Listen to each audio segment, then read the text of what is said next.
నమస్కారం. మీరు చూస్తుంది ఐ డ్రీమ్. నేను మీ కీర్తి. నాతో పాటు బ్రహ్మశ్రీ గోరుగుంట్ల సురేష్ బాబు గారు ఉన్నారు. నమస్తే సురేష్ బాబు గారు. కీర్తి గారు నమస్కారం అండి. గురువు మారడం అన్నది చాలా ఇంపార్టెంట్ ఫేజ్. కోర్స్ ద్వాదశ రాశుల్లో కూడా చాలా ఇంపార్టెంట్ ఫేజ్ అని. మంచి, చెడు ఒక్కొక్క రాశికి ఏం జరగబోతుంది, ఎలాంటి చేంజెస్ రాబోతుంది, ఉంటే 1 ఇయర్ పాటు వారు ఉంటారు కాబట్టి ముఖ్యంగా ఈ 1 ఇయర్ పుట్టే పిల్లలకి చాలా చాలా విద్యా బుద్ధులు అలాంటివన్నీ బాగుంటాయని వింటున్నాం. మరి వాళ్ళకి ఎలాంటి వాళ్ళకి అన్ని తెలుసుకుందామండి ఒకసారి. సో సింహరాశి వారికి గురువు మార్పు ఎలాంటి రిజల్ట్ తీసుకొస్తుందో తెలియజేస్తారండి. సింహరాశి గురించి మాట్లాడాలంటే కొంచెం భయంగా ఉంటది. 2 రీజన్లు ఉన్నాయండి. ఒక్కటి వీళ్ళకి అష్టమ శని నడుస్తుంది ఆల్రెడీ. ఓకే. ఆల్రెడీ ఒక సిరీస్ ఆఫ్ ప్రాబ్లమ్స్ లో వీళ్ళు ఎన్కౌంటర్ అవుతూ ఉన్నారు ఆల్రెడీ.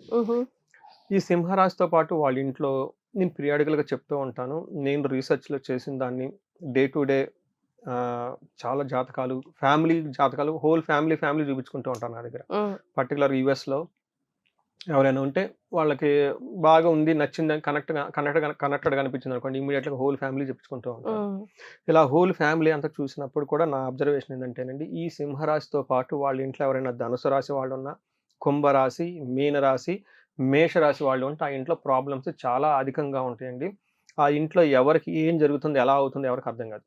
ఫుల్ కన్ఫ్యూజన్ లో ఉంటారంతా. తండ్రి గురించి పిల్లలు, పిల్లల గురించి తండ్రి, ఈ తల్లి గురించి పిల్లలు, ఇలా రకరకాలుగా వెళ్ళిపోతూ ఉంటుంది.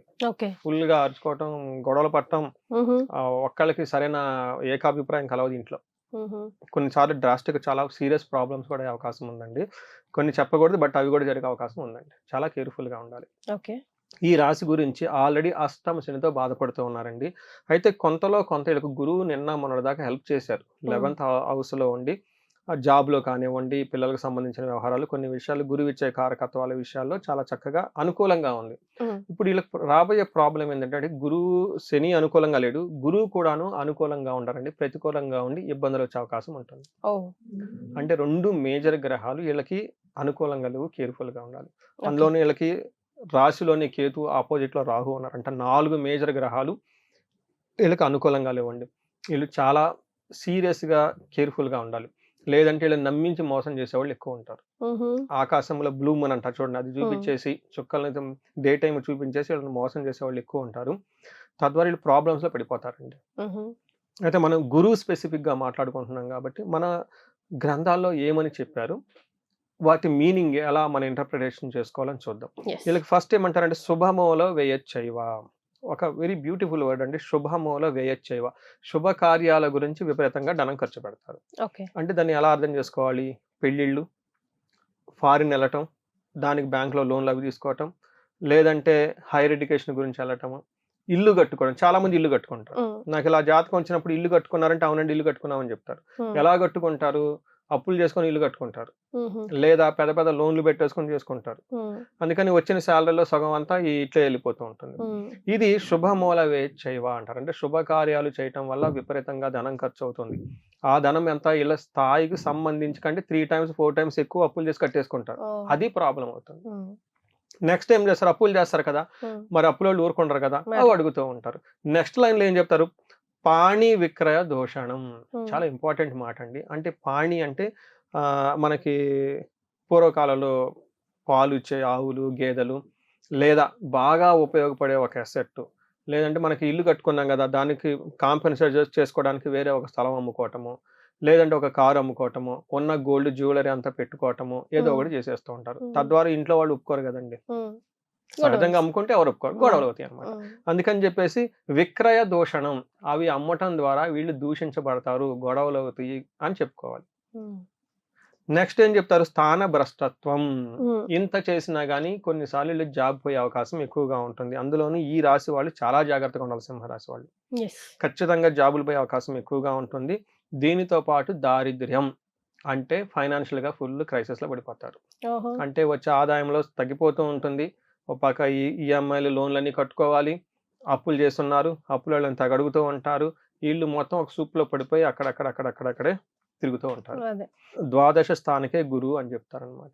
వీటితో పాటుగా వీళ్ళకని వస్తువులు అమ్మటం వల్ల దూషించబడుతూ ఉంటారు. నమ్మించి మోసం చేసేవాళ్ళు ఎక్కువ ఉంటారండి. వీళ్ళ ఇది చుట్టుపక్కల. ఎందుకు చెప్తున్నానంటే, గురువు బలం తగ్గటంతోటి వీళ్ళకి ఏమవుతుందంటే విజ్డమ్ అంటారు, వివేకం అంటారు. అది సరిగ్గా పనిచేయదు వీళ్ళకి. మ్హూ. డిస్టింగ్విష్ చేసుకోలేరు ఏది మంచి, ఏది చెడు అని. దీనికి తోడు శని ఇబ్బంది పెడుతూ ఉన్నారు. ఈ రెండిటి ఇబ్బంది కలయిక వల్ల వర్క్‌లో వీళ్ళని నమ్మించి మోసం చేసి వీళ్ళు హార్డ్ వర్క్ అంతా తీసేసుకొని బయటికి పంపించేస్తారు. అయ్యో. అలాగే స్థాన భ్రష్టత్వం.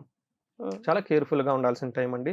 అయితే వీళ్ళకు ఉన్న అడ్వాంటేజ్ ఏందంటేనండి, ఎడ్యుకేషన్ ఫీల్డ్‌లో ఎవరైతే ఉన్నారో వాళ్ళు చక్కగా రాణిస్తారు.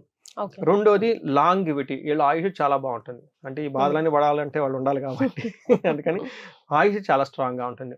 ఇంకొక విషయంలో కేర్‌ఫుల్‌గా ఉండాల్సింది రియల్ టైమ్‌లో చూసుకుంటే వ్యాధులు వచ్చే అవకాశం ఎక్కువగా ఉంటుంది. అప్పులు విపరీతంగా చేస్తారు. డిసీజెస్ ఇవి కూడాను టీబీ, షుగర్, బీపీ ఇలా లాంగ్ క్రోనోలాజికల్ ఆర్డర్ అంటారండి కదండీ.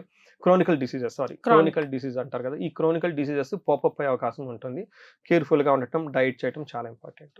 ఎస్. సో అంత అనుకూలంగా లేదనే చెప్పుకోవాలి ఒక విధంగా చూస్తే సింహరాశి వారికి. మరి అంటే మనం అలాంటి స్వీట్ కోటింగ్ వద్దండి. మొహాటం లేకుండా చెప్దాం. జాగ్రత్తగా ఉండండి. ఎస్, ప్లీజ్ బీ దూకుడు వెరీ దూకుడుగా careful. But don't worry, remedies ని కూడా సూచిస్తారు. శ్రద్ధగా చేసుకునే ప్రయత్నం చేయండి. వీళ్ళకి రెమెడీ ఏందంటే నా నంబర్ చూసి కాల్ చేయాలండి. అంటే అంతేనంటారా? ఇది ఇలా చెప్పేది కాదు. మరి చాలా ఇంపార్టెంట్. ఇండివిడ్యువల్ జాతకం కూడా చూసుకోవటం చాలా ఇంపార్టెంట్. తెలిసి తెలవకుండా యూట్యూబ్‌లో చెప్పి అరాకొరాగా చేసేదొద్దు. చక్కగా మొబైల్ తీసుకొని స్క్రీన్ మీద కనిపిస్తున్న నంబర్‌కి కాల్ చేసి అపాయింట్మెంట్ తీసుకొని థరోగా జాతకం చెక్ చేపించుకోండి. Without any prejudice, without any sugar coatings, nothing. As it is ఉన్నట్టు తెలుసుకోవడం చాలా చాలా important. Even though it is a negative news, they should understand. Danger అని అన్నప్పుడు దాన్ని అర్థం చేసుకొని చక్కగా నిదానంగా వెళ్ళటమే నేర్చుకోవాలి. yes. ఇవంతా ఎందుకు ఇచ్చారంటే మనకు తెలుసుకుంటే మనల్ని ఫ్యూచర్‌కి ప్రిపేర్ అవ్వటం ఇంపార్టెంట్. సో ఎంత ఎప్పుడు చెప్పరు స్పెసిఫిక్ గా. డెఫినెట్ గా మీరు కాల్ చేసి కనెక్ట్ అవ్వాలి అని చాలా రేర్ గా చెప్తా ఉంటారు. సో ఇదే బిగ్గెస్ట్ రెమెడీ. మీ దాకా ఈ వీడియో వచ్చిందంటే కింద స్క్రోల్ అవుతున్న నంబర్కి వెంటనే కాల్ చేయండి. చాలా సంతోషం అండి. ధన్యవాదాలు. ధన్యవాదాలు.